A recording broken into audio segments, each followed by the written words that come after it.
Assalamualaikum warahmatullahi wabarakatuh. Selamat pagi anak-anak. Apa kabar kalian semua? Bapak harap kalian tetap dalam keadaan sehat walafiat. Nah, pada pagi hari ini kita bertemu kembali di pelajaran Al-Quran Hadis ya, tentang membaca surah An-Nas. Ya, jadi sekarang kita membahas tentang surah An-Nas. Tapi yang kita bahas yang pertama itu membaca surah An-Nas ya. Nah, membaca surah An-Nas, kalian di rumah silahkan dibuka buku Al-Quran Hadis halaman 14 ya. Dan juga buka halaman berapa? Halaman 15 ya. Nah, Bapak akan membaca surah An-Nas dan kalian di rumah sambil mengikutinya. Bagaimana membaca surah An-Nas dengan makhraj dan tajwid yang baik ya. Oke, Bapak akan baca, kalian di rumah mengikutinya ya. A'udzu billahi minasyaitonir rajim. Bapak ulang lagi ya. A'udzu billahi minasyaitonir rajim. Bismillahirrahmanirrahim. Ayat pertama, Qul a'udzu birabbin nas. Bapak ulang lagi. Qul a'udzu birabbin nas. Ayat kedua, Malikin nas. Bapak ulang lagi. Malikin nas. Ayat ketiga, Ilahin nas. Bapak ulang lagi. Ilahin nas. Ayat keempat, Min syarril waswasil khannas. Bapak ulang lagi ya. Min syarril waswasil khannas. Ayat kelima, alladzi yuwaswisu fi sudurin nas. Ayat terakhir, ayat ke-6, minal jinnati wan nas. Nah, itu adalah surah An-Nas. Kalian di rumah dibaca gimana bacanya yang baik dengan mengikuti Bapak tadi ya. Makhrajnya, panjang pendeknya. Oke, selanjutnya kita akan mengartikan surah An-Nas ya. Ini adalah terjemahan surah An-Nas. Kalian bisa buka di halaman 16 ya. Surah An-Nas terdiri dari 6 ayat. 1, 2, 3, 4, 5, dan 6. Ayat pertama, Qul a'udzu birabbin nas. Artinya katakanlah, aku berlindung kepada Tuhannya manusia ya. Qul, katakanlah, a'udzu, aku berlindung birabbin nas, Tuhannya manusia. Kemudian yang kedua, Malikin nas, artinya raja manusia. Ilahin nas, artinya sembahan manusia. Selanjutnya, min syarril waswasil khannas, dari kejahatan bisikan setan yang bersembunyi. Min, dari syarri, kejahatan, al waswasi al khannas, bisikan setan yang tersembunyi.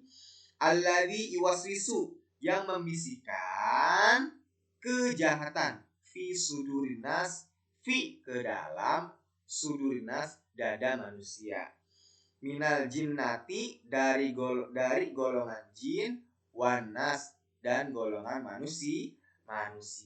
Nah, itu adalah terjemahan daripada surah An-Nas. Baik, selanjutnya yaitu setelah kita sudah membaca, kemudian mengartikan, yaitu selanjutnya memahami isi kandungan surah An-Nas. Oke, surah An-Nas terdiri dari 6 ayat. Merupakan surah ke-114 dalam Al-Quran. Termasuk golongan surah Makkiyah karena diturunkan di kota Mekkah. Jadi Makiyah itu artinya surah yang diturunkan di kota Mekah. Ada lagi Madaniyah, yaitu surah yang diturunkan di kota Madinah. Surah ini disebut Anas yang artinya manusia, ya. Anas artinya manusia. Surah Anas diturunkan setelah surah Al-Falaq, yaitu Qul a'udzu birabbil falaq.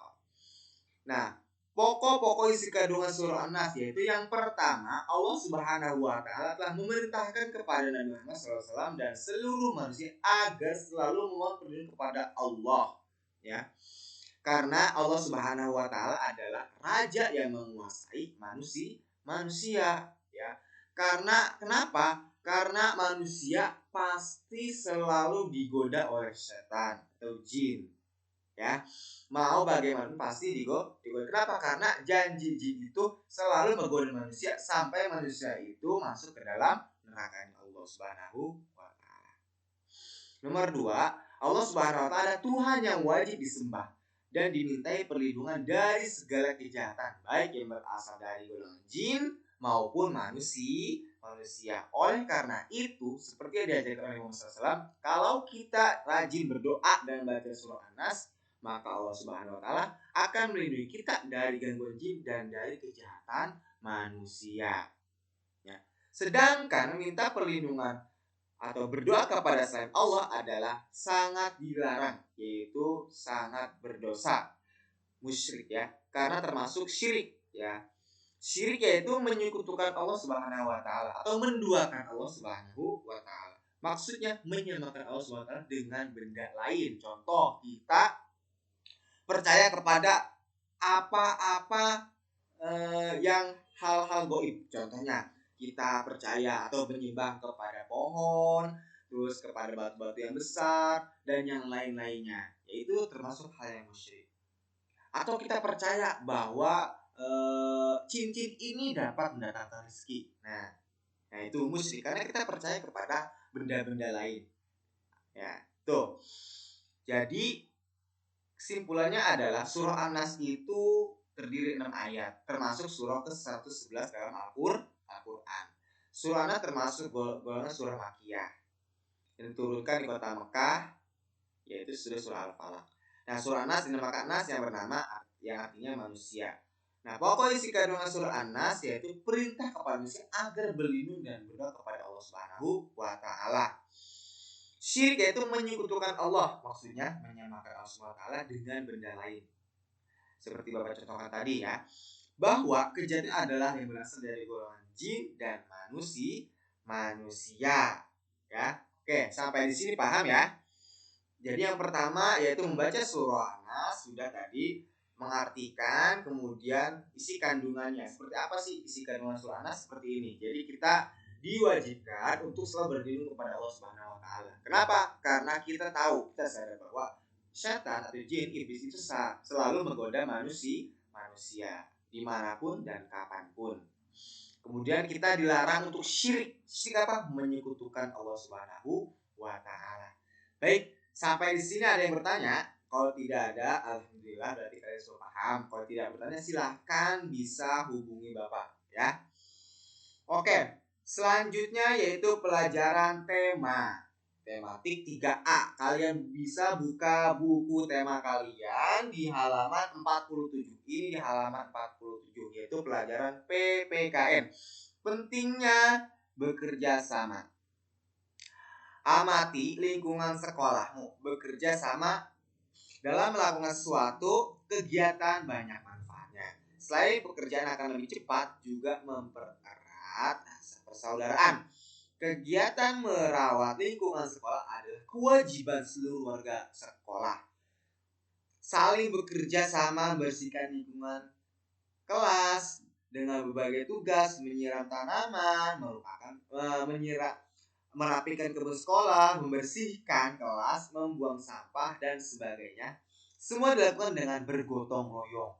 Nah, bekerja sama merupakan pengamalan Pancasila, terutama sila keempat, yaitu kerakyatan yang dipimpin oleh hikmat, kebijaksanaan, dan permusyawaratan dan perwakilan. Ya, di sini tulisannya agak buram, kalian bisa sambil buka buku tema kalian, ya. Jadi kalian harus bekerja sama atau gotong royong. Jadi dengan bergotong royong, semua pekerjaan itu akan lebih mudah dan ringan dikerjakan.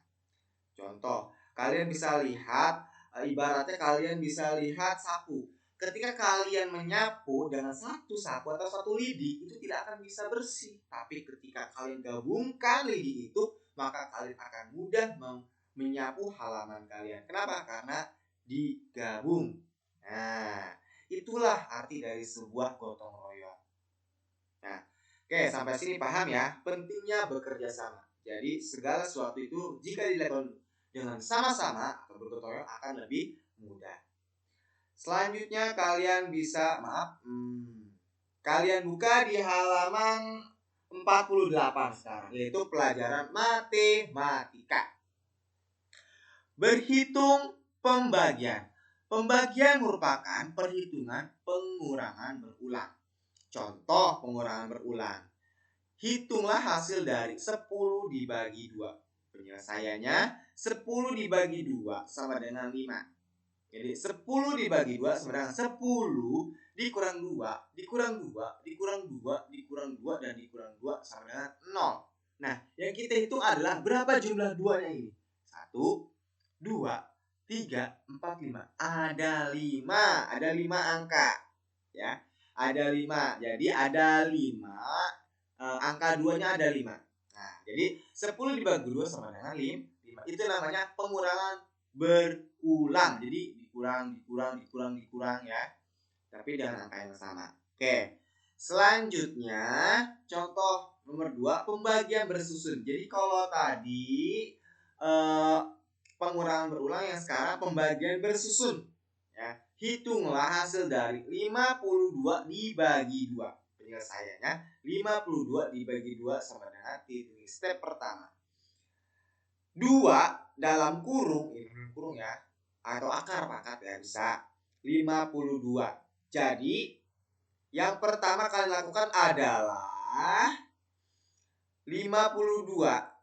50 dalam kurung 52, ini 2-nya di luar. Jadi angka berapa supaya hasilnya? Jadi angka berapa supaya dikali berapa supaya di bawahnya ini di bawah 5.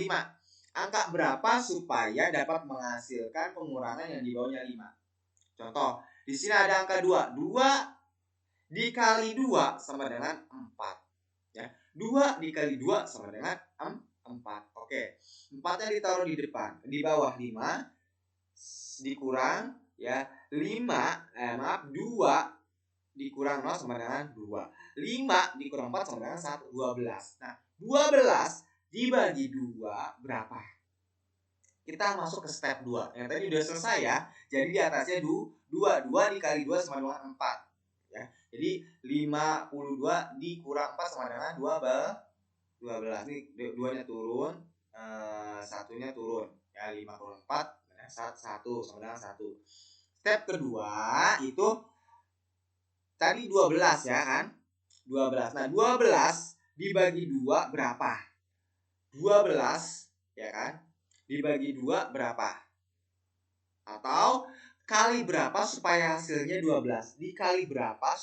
2 dikali berapa supaya hasilnya 12? Di sini udah terjawab 6. 6 dikali 2 sama dengan 12. 12 dikurang 12 sama dengan 0. Jadi jawabannya adalah 5 dibagi 2 sama dengan 26. Ya, sampai sini paham ya? Jadi antara pengurangan berulang dan pembagian bersusun kalian bisa pahami dengan bantuan orang tua kalian atau kakak kalian. Jika masih belum paham bisa langsung hubungi saya. Oke. Bapak ulang lagi nih ya. 2 dibagi 52. Ya, ini ada akar pangkat sini. Jadi kali berapa? 2 dikali, ini kedua. 2 dikali berapa supaya hasilnya di angka 5 atau di bawah 5. Nah, jangan di atas 5 ya. Berapa ya kira-kira? 2 kali 1 2, 2 kali 2 4. Nah, 4 bisa. Ya. Jadi yang pas, yang mendekati di bawah 5 atau 5. 2 dikali 2 sama dengan 4.